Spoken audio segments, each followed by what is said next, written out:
Thank you very much. Honorable Chairperson, ladies and gentlemen, comrades. I sincerely hope that the poor attendance at this session regarding triple BE is because of the speaker and not the topic. I don't believe you have to have a dream to understand the importance of triple BE and of empowerment and specifically financial empowerment. Now, obviously the focus of this is on the bus industry specifically, and it's about the alignment of the bus subsector scorecard with the generic scorecard. I think everybody is aware that there is a new generic scorecard, and why is there now a sector scorecard? One of the reasons is, according to the guidelines for developing transformational charters and sector codes, which were published in October 2014 by DTI, one of the sections deals specifically with sector codes, and it says that it must set targets which are over and above generic codes. So those people who had expectations of a more lenient code for the bus sector, there can't be a more lenient code. It is required to be over and above. It may deviate from generic targets, weightings and thresholds only when justifiable based on sound economic principles, sectoral characteristics, which is what a lot of our arguments were based on, or empirical research. I'm not quite sure if empirical means it must be done by students from the university. The measurement of an operator or a company, according to the generic codes or sector codes, depends on turnover. If more than 50% of your turnover is from a specific sector, then you must apply the sector code in your BE measurement. The generic code transition period ends on the 30th of April 2015, and there is no transition period for sector codes. We had some arguments about that during the consultation process. What this effectively means is that the sector code should be in place by the 30th of April, so that once it becomes mandatory to measure against the new codes, there should be a new sector code for the bus sector. We have not had sight of the final version. The information I will be giving you is the last version which was discussed and consulted with role players from the industry. The final code is apparently being reviewed by DTI and is expected to be published soon. The process of aligning the sector codes with the generic code was launched in July 2014 by the DTI, and the Presidential BE Advisory Council had some of these things to say. On specific sector issues, their key findings and overall analysis found that significant progress is made in some sectors. They were not specific. Hopefully, with future measurement, we will be able to move away from the generalizations and give recognition where progress has been made and focus on the areas where there are still shortcomings. They also found that other sectors demonstrated lack of progress in implementing transformation. They said that there are no sector code, sector charter councils in most sectors. There are no tangible commitment or transformation circumvention delaying implementation, and lack of meaningful and substantial transformation in most sectors. Now, it is our contention that significant progress has been made in the bus sector, and this is a generalization of all transport sectors, from aviation to maritime, etc. But that is what was said. Some recommendations specifically was that we should align all sector charters to the revised codes. That is obviously a requirement. It's not just a recommendation. Should be appointment of sector charter councils to oversee sectoral transformation, annual mandatory reporting, and continuous monitoring and evaluation, which I think everybody is familiar with. There were many consultation meetings with industry role players between July, as indicated, and November last year. As I said, we didn't get sight of the final intended version, but these are the documents which were discussed at that stage. What I would like to do is to highlight just the areas in which the bus sector code is expected to differ from the generic code. Consultants are giving a lot of free training on interpreting the sector code, so it's not my intention to provide you with training, but just to highlight what differs. Now, if you look at ownership is a priority element, which means that you must achieve a sub-minimum of 40%, otherwise you will be discounted by one BEE level when the evaluation has been done. The main difference is the exercisable voting rights and economic interest. The generic target is 25 basically, and the bus targets is 35. That is the same as it was in the previous sector codes. One of the principles that has been applied by the Department of Transport and DTI in setting targets for the bus industry specifically is that those targets should not be lower than they have been in the previous sector code, which has been in place for about 6 years. The other area of difference is the involvement in ownership of black new entrants. 2% is the generic target, 10% is the bus target, and that is also a target which was in the previous sector codes. It was previously a bonus point target. It has now moved out of bonus point targets as one of the measurement criteria. A black new entrant is defined as one who has less than 50 million rand in shares prior to the transaction which is being measured here. The objective is that companies should not only have partnerships as far as ownership is concerned with the no longer disadvantaged, as they are sometimes called. The objective is to find new entrants into the industry and to have empowerment on a broader scale.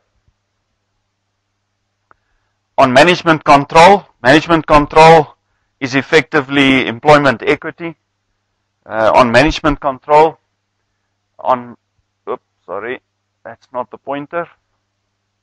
On management control, I've collapsed some of this for the sake of space, so the detail in between I've removed. But what you can see is between board participation, executive management, senior management, middle management, the generic code and what we believe will be the bus codes and targets are the same, with those being the points, and that being the percentage for black, and the second percentage being the percentage for black women. You can see those are basically the same, 25, 30, 38. It's progressive. When you get to junior management, it's up to 88, which is normally, and up to 88, and for females, 44. In this case, indications are that they will allow for a lower target for black females, and the proviso was that we would accept that they would set a target below that level at semi-skilled and unskilled positions. I think the reasoning with the design of the generic codes is that there is adequate representation from an equity point of view in that category of semi-skilled and unskilled, but clearly in our industry, from a gender point of view, there's a problem there. You will remember the comments made earlier by the Deputy Minister of Transport regarding equity in the industry. Now, I'm going to spend some time talking about the challenges of equity in the industry. So just remember that percentage. We're aiming at 25, and I'll remind you now, you should aim above 25 because you can expect these codes to be revised once in 5 years and for those targets to be raised. And I'll explain now why you should make that assumption. As far as employees with disabilities is concerned, there was a lot of debate about how limited our ability is to employ people with disabilities in the industry. And on basis of those arguments, our expectation is that in the calculation of these targets, drivers would be excluded. There is no way for buses to be modified to accommodate disabled drivers. So in those two categories, we expect drivers to be excluded, which I think will assist considerably in our industry, and obviously it makes logical sense. I spoke earlier about why you should expect targets to be adjusted upwards in future. The heading is not completely correct. This is national economically active population. The expectation is that representation in the workplace would be in line with economically active population. And if you look at the total female, non-white female, you're looking at a percentage around about 40%. So that is where we should be aiming, at least for 40%. And if you look in total, at the ratio, if you remove white, which is 11, you're talking about 89%. So that is where your target should be set. If the targets are lower at this stage, it's because it's progressive. You know, in high jump, every time you successfully jump over, it goes up a little bit. So you'll be surprised how high you can jump when you are rewarded. And you will be. One of the issues we have to deal with as far as gender equity is concerned is what makes the industry unattractive to many females. Now, we debated at some length. Everybody accepts in principle that we need to find ways to increase the representation of females in our industry. At this stage, there are some things which we believe makes the industry unattractive for females. One being the spread of operating hours, which is not family friendly.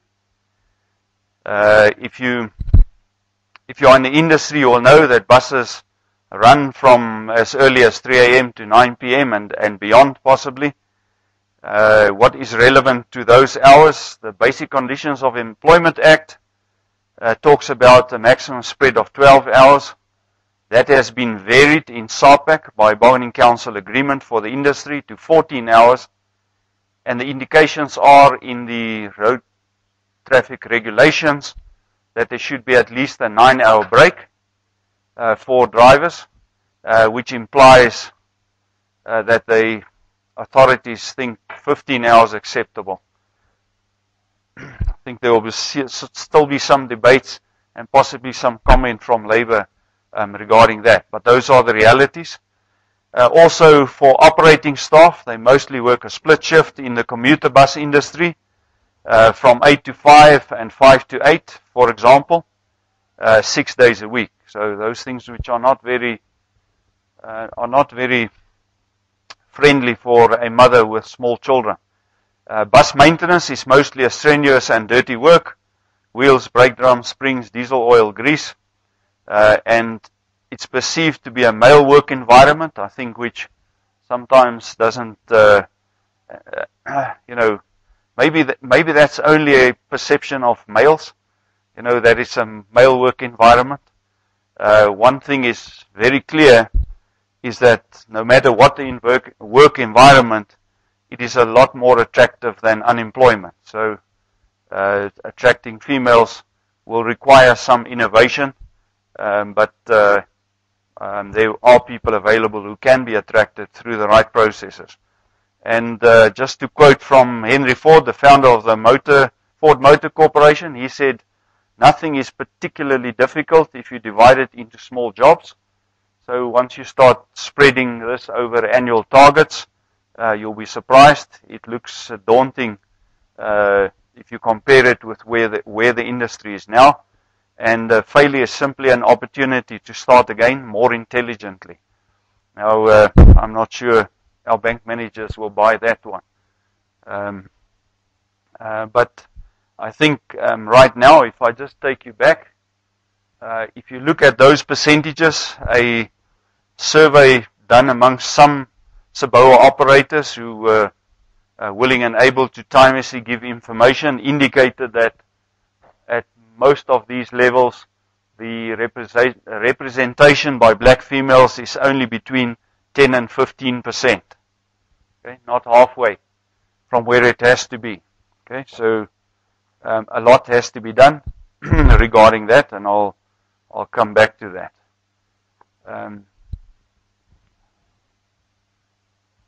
I think in all the companies you will find equity policies and affirmative action policies which would indicate that it's easy to address the issue of gender equity.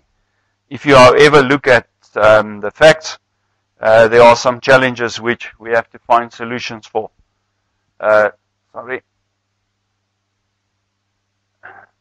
far as admin, finance, and personnel services are concerned, even in the industry, we have ample females in those positions, and they are readily available in the market. So when you advertise, you will get applications. If you apply your affirmative action policies, you can recruit the right people, and you can have adequate representation at that level. However, within drivers and technical, the levels are currently, as I said, between 10 and 15%. They are not available in the market. So you can place an ad, you can state your equity policies, and you will find it extremely difficult to find more than a few females available in the industry. Obviously, as I've explained, where we're heading with the targets and how quickly years go by, unless we start doing something more than we are doing now, we're not going to get near those targets in an acceptable time frame. What I've illustrated here, if you currently have 1,000 employees in your organization, of which 10% are females, let's talk here about drivers for matter of example. That means there would be 100 drivers. Now, very few companies even get close to that with drivers. If you are pursuing the 25% target, you're required to have 250. That would be your target. You will remember that that target should be 45%. So expect in 5 years' time that that target is going to move. So, aim above that.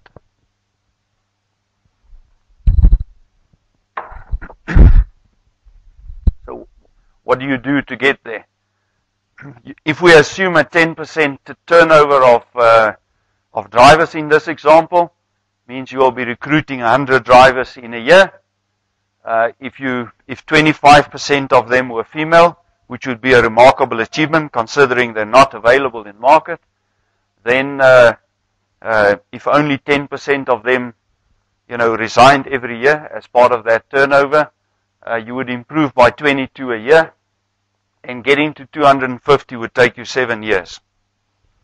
Okay. The realities are, and our experience as a large operator up to now, is that every time you've managed to train up females, they are attracted by other people who don't have the problem of spread over, who pay better, like the municipalities. So you have to assume possibly 50% poaching, and that's what we call it, poaching. If you assume 50% poaching, and you are still having a turnover 100, and you push it up to 50%, we have to, talk about where those people will come from. Then you are increasing by 50 females, and if 50% are poached, you're only improving your own numbers by 25. It'll still take you 6 years to get there, assuming only 50% is poached, and you've got some way of replacing half of the drivers that leave you every year with female drivers.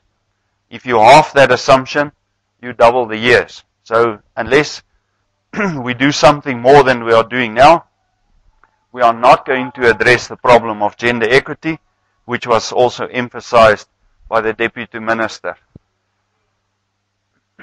So the statement I'm making is that the female target is unachievable without industry-wide effort with substantial stakeholder cooperation. Talking about transport authorities, municipal authorities, UIF, DTI, DOT, operators, SABOA, you name it. Unless everybody works at this, we're not going to get there. Now, clearly, policy documents say that we should and we will, and we make those commitments, but our actions are far from that at the moment. One of the very important things is TITA and UIF learnerships and apprenticeships. Let me add this problem. In the industry, we generally recruit drivers who are already experienced at driving heavy vehicles. You wouldn't even give your Range Rover to your matric daughter who has just got her license to take 6 of her friends by road to Cape Town. You wouldn't. So why would you allow her to drive a bus with 80 passengers? It's not going to be easy to address this unless you use driver learnership so that you can put people in school, ladies in school for an extended length of time and make sure that they are competent before you give them a load of passengers. There is going to be a problem. So they're not available in the industry unless we make them. We're not going to get there. And the operators will not be able to make them on their own because it is prohibitively expensive to train somebody continuously for a period of 6 months, which I think is an absolute minimum. We're talking about a year, in learnerships without funding. And thankfully, there is, but my estimate is it's totally inadequate at this time. My estimate, we would have to at least have 2,000 female drivers on learnerships per year. Now, maybe some empirical research regarding that would be valuable. But if you merely look at these numbers, in Putco alone, you probably have 2,000 drivers, and that is probably in line with the current turnover. So you already need 200 there, of which 100 must be females. And we haven't seen 100 learnerships even in Putco in a long time. So, and it can't be limited here. If you don't do it everywhere, then all that will happen is the poaching percentage will go up and we won't get there. But I said before, break it into small pieces and at least do something. One of the things you may have to do from a TITA point of view is all learnerships for drivers should only be for female drivers. That is one of the possibilities. I'm not sure how well that goes down everywhere, but it has to be a consideration. Otherwise, I don't think we are going to be able to address this problem. All right, that also will, most of this overlaps. Obviously overlaps with the issue of skills development. I believe that the authorities have also seen the need within the industry and have aligned the codes to some extent. This is also a priority element, which means you must achieve at least 40%, otherwise you are discounted by 1 level on your total achieved BE level. Okay, where do we differ? From the generic codes, the total spend is the same, and I'll make some comments about that. 6%. You'll remember that's been raised from 3%. I'll give you an indication of where the industry is, so that you know how far away we are from that. The skills development expenditure for employees with disabilities, thankfully also we expect exclusion of drivers, but the percentage is maintained. As far as learnerships is concerned, the target, generic target is 2.5, the industry target is 6. If I remember correctly, that industry target was already 5% in the previous code.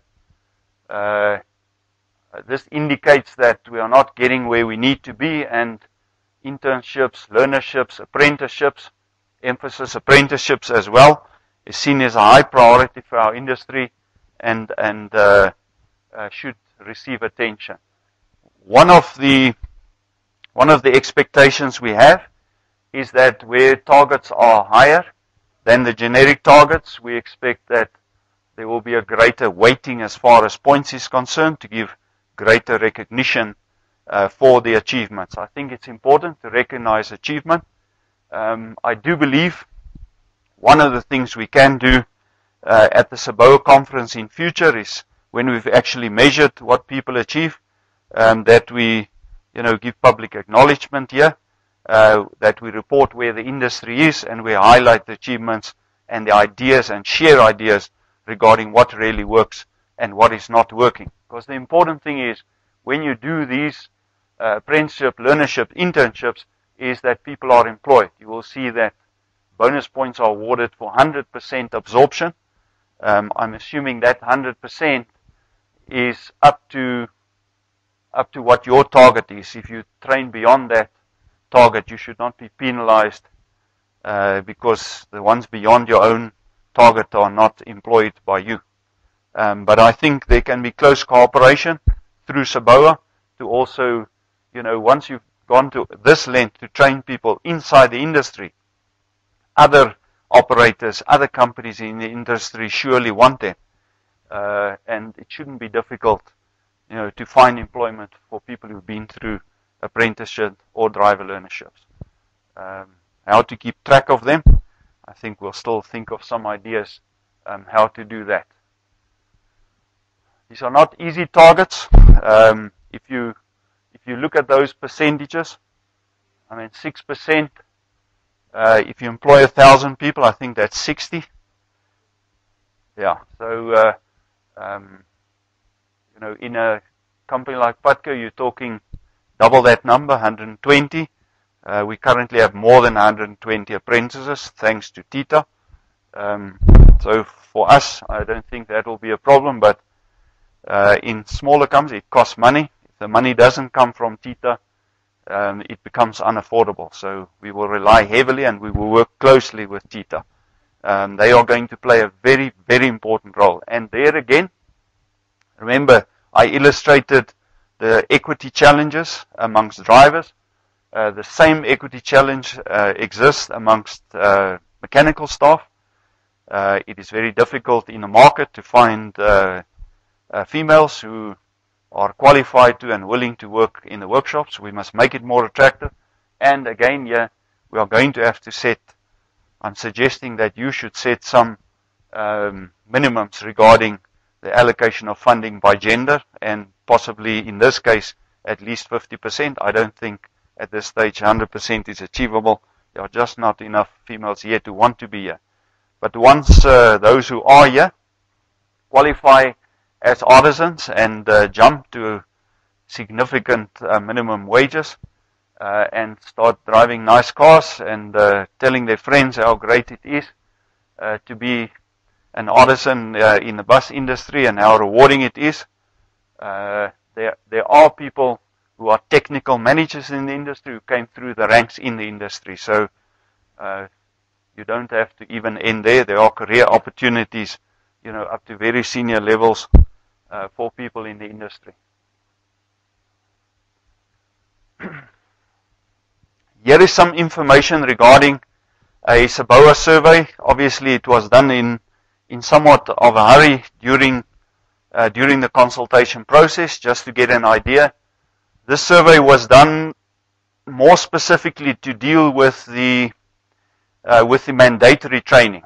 You'll remember that mandatory training was to be excluded from these percentages, something which I still think is unnecessary and just complicates the administration and probably will work against the level of mandatory training. I think people will possibly cut back on first aid, firefighting and other health and safety training, because if it's not recognized, often it's not spent.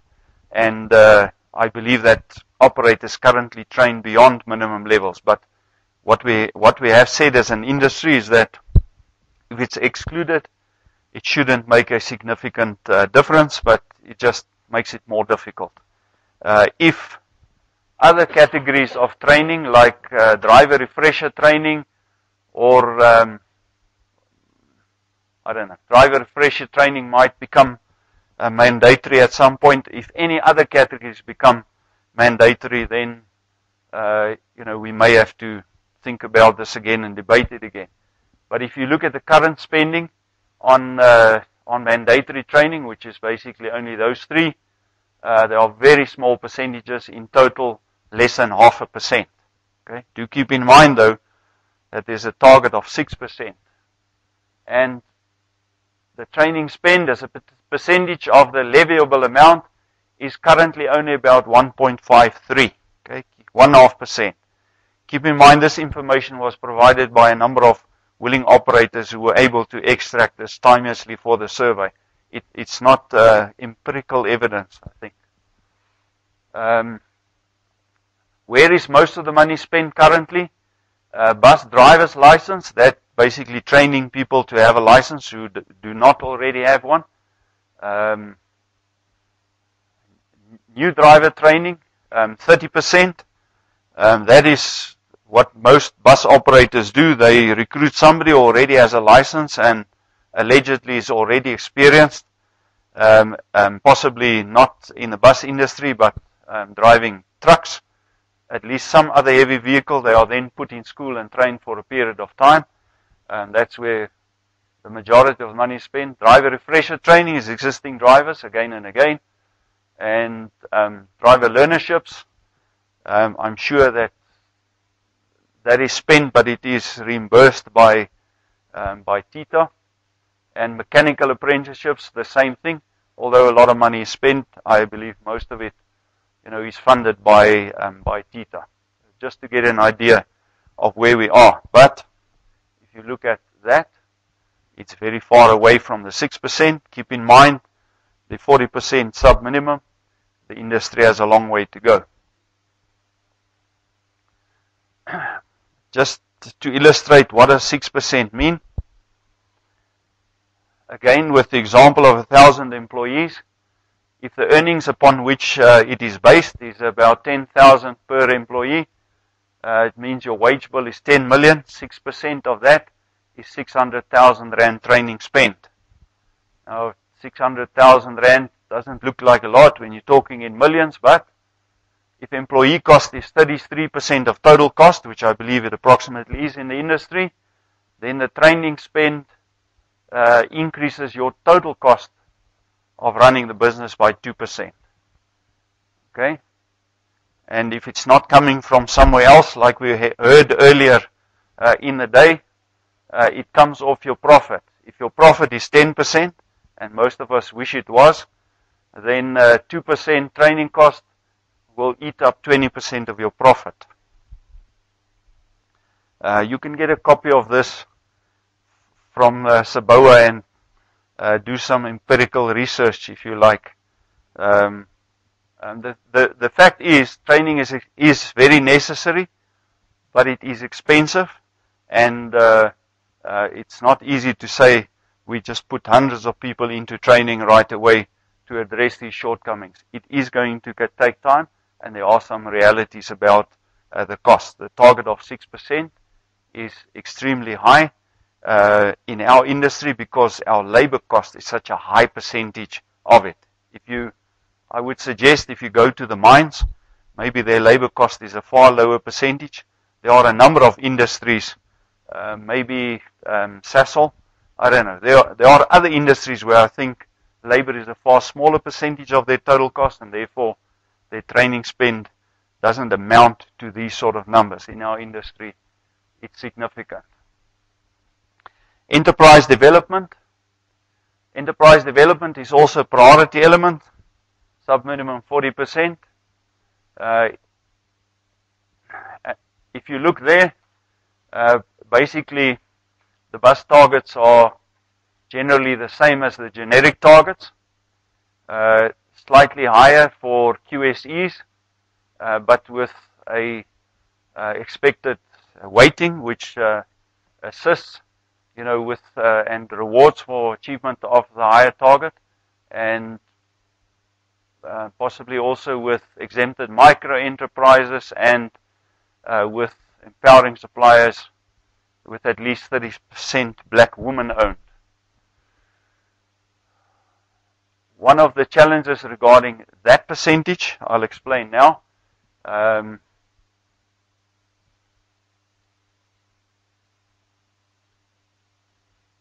An empowering supplier, there's a long definition, but basically means somebody who is adding value to product, and the intention, I'm sure, is that there should be local content, it shouldn't just be imported.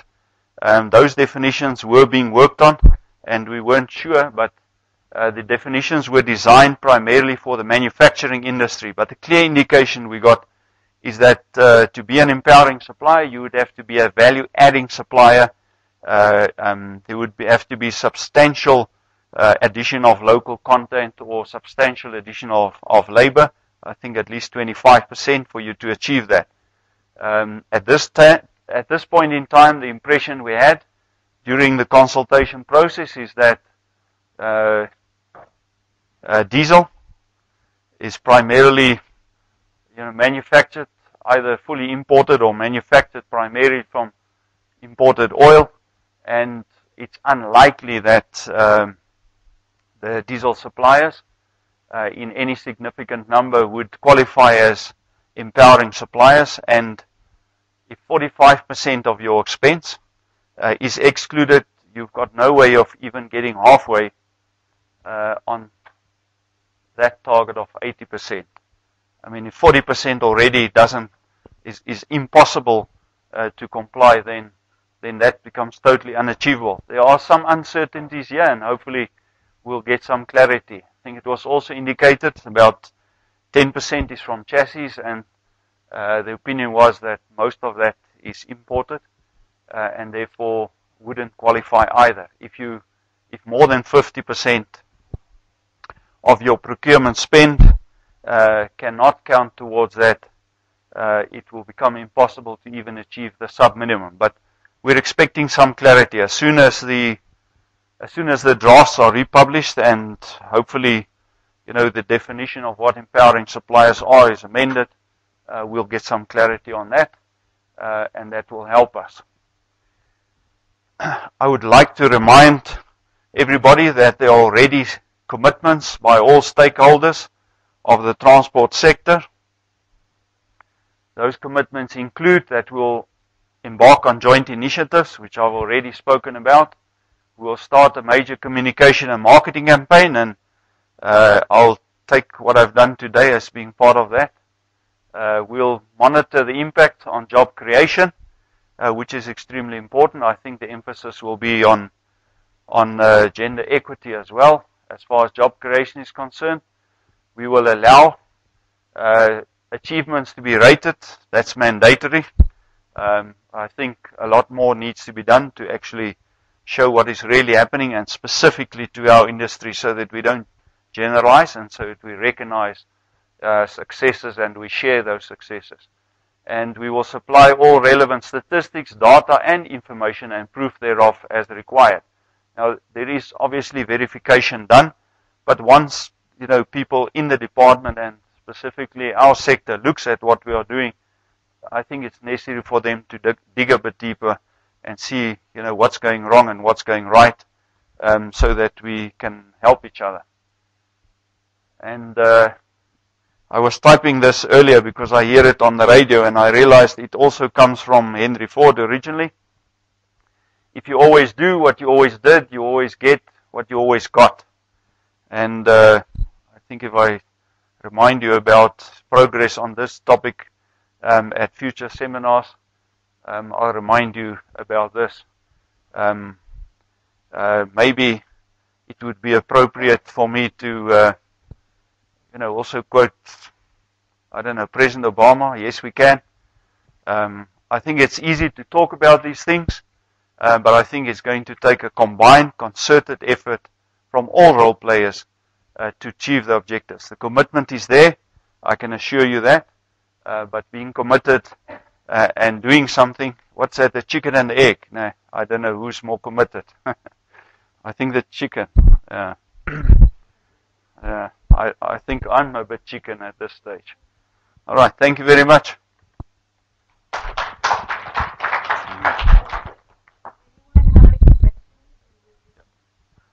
I think it's important.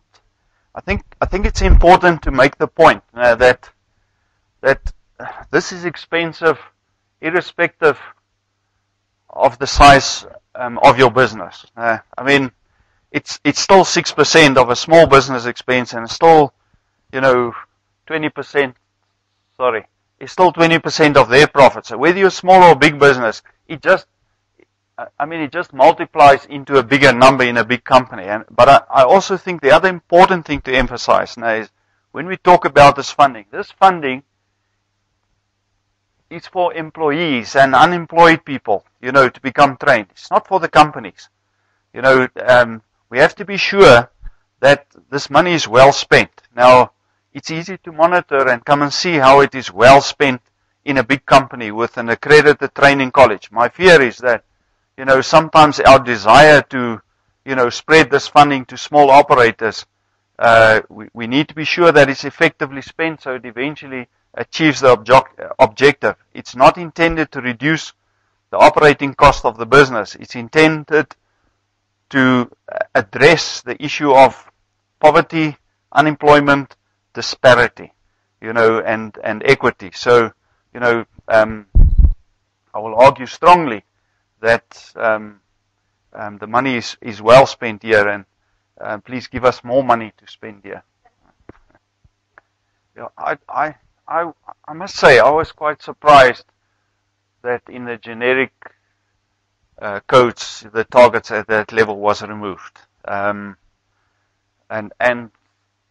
I think in our industry it's here to stay. If you looked at the difficulty we are going to have to achieve gender equity, you can assume that target is here to stay. And I made the point earlier, if you look at the economic active population percentage, which is more at 40%, in the industry you can prepare yourself for upward adjustment of that target going forward. I'm a bit surprised at this target because I think it's above the economically active population ratio of black females. So I'm surprised at that, but I think it's to compensate for those being lower. So somewhere along the line, you must know, don't aim low as an operator when you are heading for these targets, because eventually, if EAP is 40%, you can expect all of those targets to head in that direction, and expect it to be revised at least once in 5 years. One of the difficulties I think we are going to face regarding this, and I expect that the sector codes will be published any time now because they should be effective from 1 May, when the transition period expires. But if not then shortly after. Do we have an indication when? Okay.